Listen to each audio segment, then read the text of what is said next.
Hey everybody, welcome. This is Casey Wallace at our pre-conference interviews for the Star Knowledge event in Southern California, Laguna Beach, honoring the Galactic Goddess energy and all of the representation of what this powerful energy resource is providing for us right now. This conference is led by some powerhouse women themselves, and in this interview we have the honor and the blessing to be chatting with Adam Apollo. If you are not familiar with Adam, you're going to get the opportunity to get into his energetic space and understand where his extraordinary gifts lie, his deep understandings, as well as his own creative truths to assist humanity in the expansion of themselves individually in the knowing of all that we are, as well as the galactic and universal truths of the unified process for which we all stand in. So without any further ado, Adam, thank you so much for being with us today. How are you today? Oh, it's such a beautiful day. Thank you so much for having me here. It's a pleasure to be here with you. All of your things that you do are extremely intriguing. I think for my own self, I think most people truly believe that science and physics and spirituality and ethereal thoughts are separate. I know that they're very, very unified. It's just a matter of our own intuitive gifts and our own perspectives. I want to go back, if you don't mind. How did all of this start with you? So are you this scientifically minded guy at the beginning and you have some kind of extraordinary experience and you're like, maybe there's more fuzzy physics out there. Like, how does this all stand and how did you come to the position that you hold now? Yeah, thank you for asking. I was always a super scientific and inquisitive kid. Um, I was a very early reader, so I was reading at an eighth grade level by the time I was in fourth or fifth grade, and always extremely curious about what's going on and how something works and the nature of reality. But I found that as I became a teenager and the hormones kicked in, and the natural development of middle school, really works you.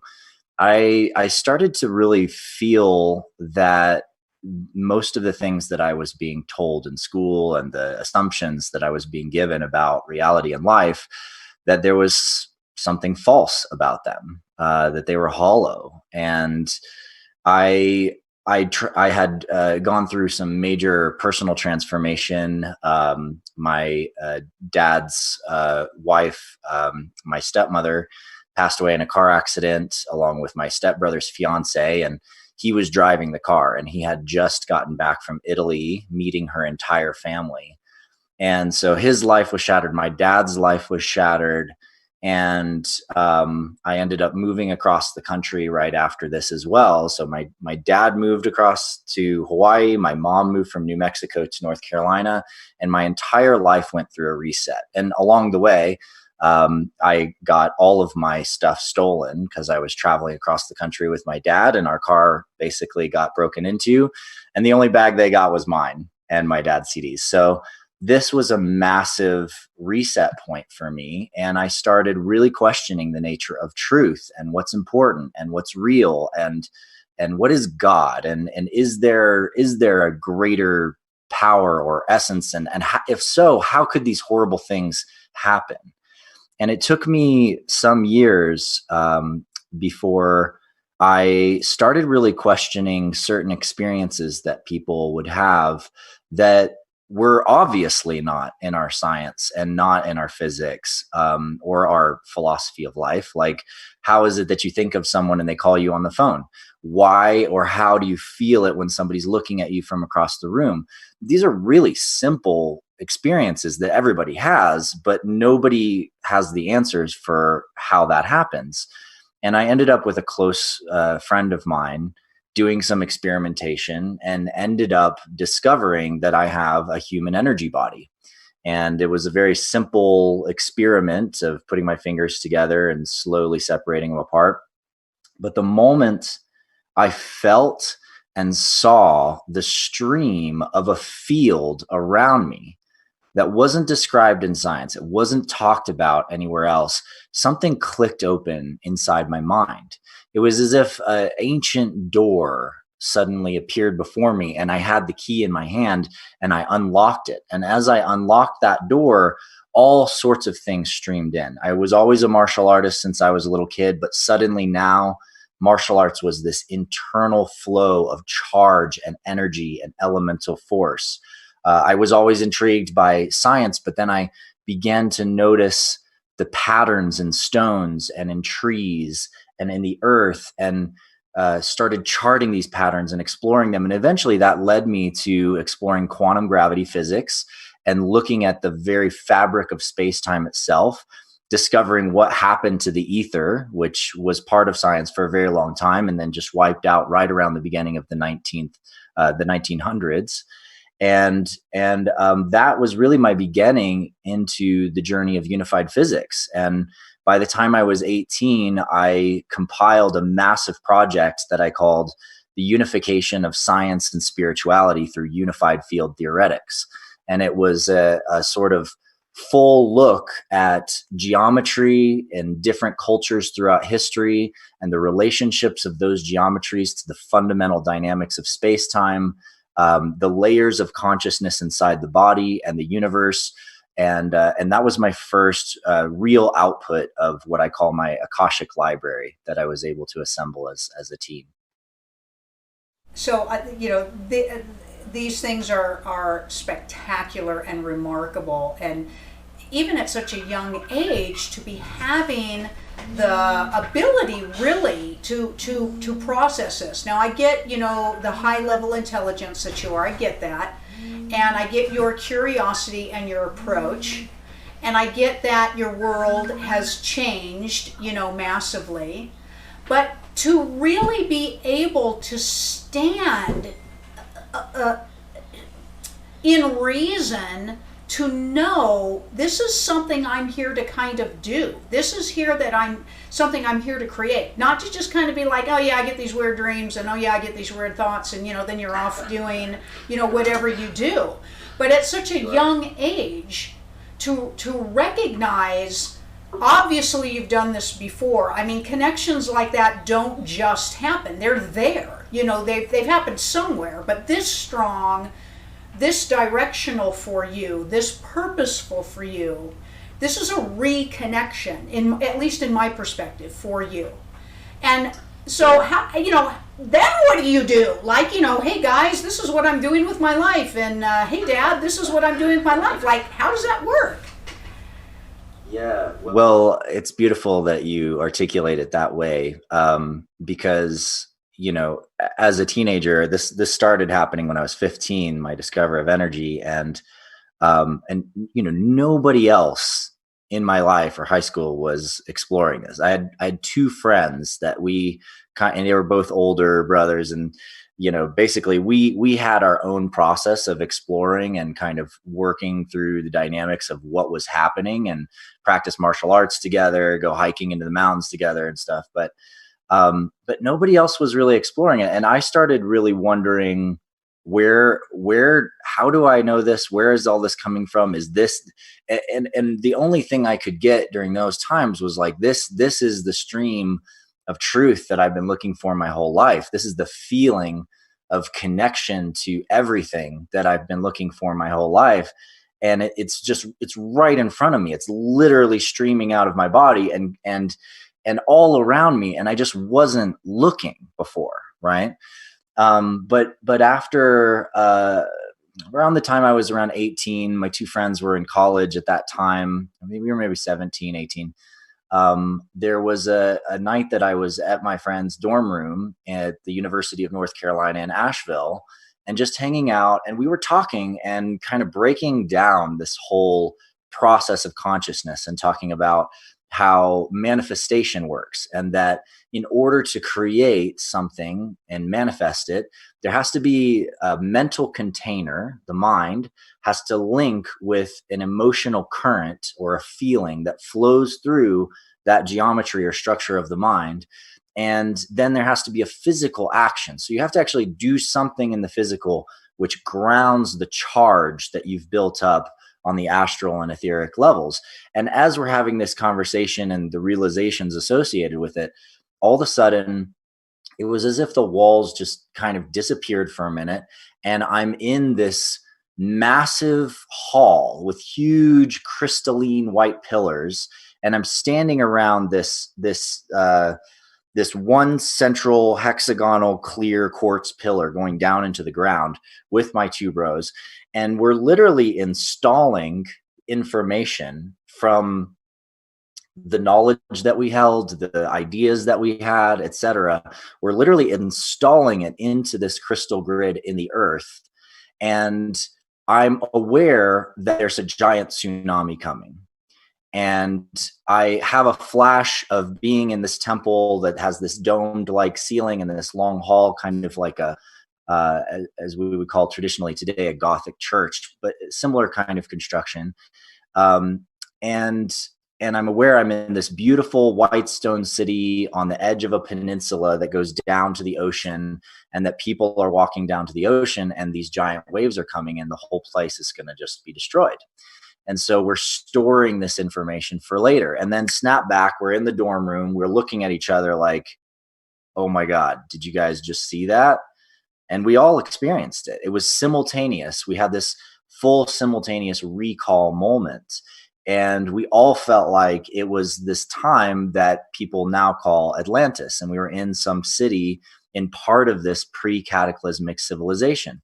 We all ended up having dreams about that place also that night and other nights. And a lot more of that journey began to be unpacked. And I started to really look at, is it possible that I was here before, and that I was here in the time of Atlantis and I had certain knowledge and now I'm back? But it took me many years to put that puzzle together. And mostly it was through meeting lots of other people that I had shared other lifetimes with. And eventually I was able to start to assemble my whole story of incarnation here on Earth and understand what I've been doing all this time and why it's such a deep driving purpose in my being to support the sovereignty of consciousness and the awakening of all beings to their own infinite eternal nature. And that I've been just doing that for a really long time, and not just on this planet, but eventually, as I discovered, in other planets across the galaxy and even in other galaxies. The dialogue that you hold is very familiar to me as well. So thank you for sharing all of that and being the part of all of this that you are. In this brief conversation that I'm having with you for this pre-conference event, I'm going to jump forward just a little bit. I want to let the viewers know that we will be at this event as well, and hopefully have the ability and the timing to be able to wrangle Adam for a little bit longer conversation. But for right now, we're going to jump forward just a little bit. So Adam, at this conference, this wonderful conference in Laguna Beach, California, like why wouldn't we want to be at Laguna Beach, California? We're going there anyway, right? What is your presentation like? I mean, I get it. I resonate completely with what you're saying. I know that you're going to be bringing the audience into this space. You're going to be helping people connect these little cosmic tumblers in all the different ways that they think and see that it all becomes one. But your focus at this conference is going to be in this kind of feminine goddess energy. Is that correct? Yeah, well, I'm a deep lover of the goddess, let's just say, and even since those early times in awakening, I experienced some of the deepest forms of, you could say, communion with Source, with the infinite eternal, through the essence of the feminine aspect of it and the goddess aspect of it. And I've always known that I'm a protector and guardian of the goddess. And so for this very special conference, I will be building bridges for people, helping people to see and understand how really our leading edge, grounded, scientific, unified physics links to self-development and understanding who we are and why we're here and how that relates to this relationship that we're cultivating with the stars and where we're going as a species. Because it is inevitable that we are moving towards the era of Star Trek, so to speak, where we are unlocking the technologies to travel to other worlds, and we will meet many other beings. And it's really important that as we approach that time, and especially right now, dealing with global crisis, dealing with a lot of change and a lot of transformation, that we learn how to humble ourselves before the deep wisdom. We learn that sometimes rationalizing things and having a logical explanation is not as important as feeling into the depth of what is present. And these are some of the principles of what the goddess teaches, is that, you know, we are living beings of light and energy and love, and that inside of us, really, we are a river, and we can either block that river or we can let that river flow. But to allow the river to flow, we have to actually soften. We have to surrender. We have to open up the current within us.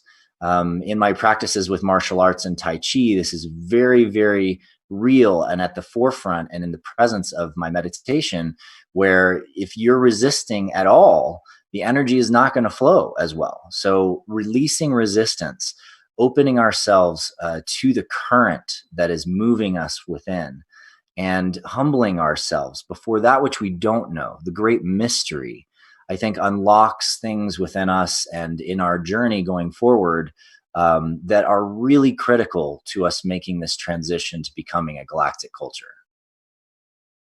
I love the flow leads to wisdom. I think that the resistance leads to intelligence. The flow leads to wisdom. I think there's a difference in the energy of what I call acceptance, open mind versus closed mind application. To have you speaking at this conference is extraordinary. Thank you so much for being part of it.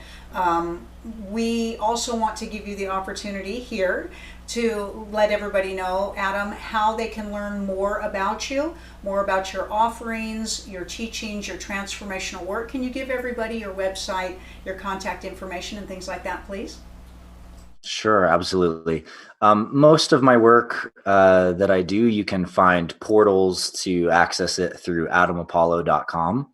I just recently launched the quantum geometry course in the Resonance Academy for Unified Physics. And so that is live and happening. We still have a couple more live sessions. If you want to jump in on that, you can find that there. You can also find a whole library of interviews and video and things that I've done on all kinds of different topics. And I have a lot more stuff that I'm going to be releasing this year, especially with this deep transformation that is emergent right now on the planet. And a lot of us are seeking some pathways through the maze of disinformation and all of the different stuff that's going on. So that's a great way to find me. And you can jump on my mailing list. I don't send out stuff much. You won't get a lot of spam emails from me.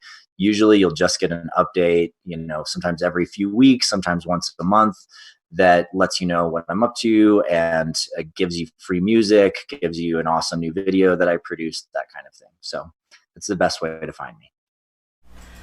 Well, thank you everybody for joining us for this brief introduction to Adam. We want to encourage all of you who can physically make the journey to Laguna, California and join us for this conference. For those of you who will not be able to physically make it, we'll be continuing to bring you programming from that conference. We'll be doing filming and continued great conversations and just let you in on that space. Sending all of you nothing but possibility, joy, extraordinary, and magnificence on your journey, mostly the journey into knowing yourself. This is Casey Wallace, and I'll be back with you soon. Thanks, everybody.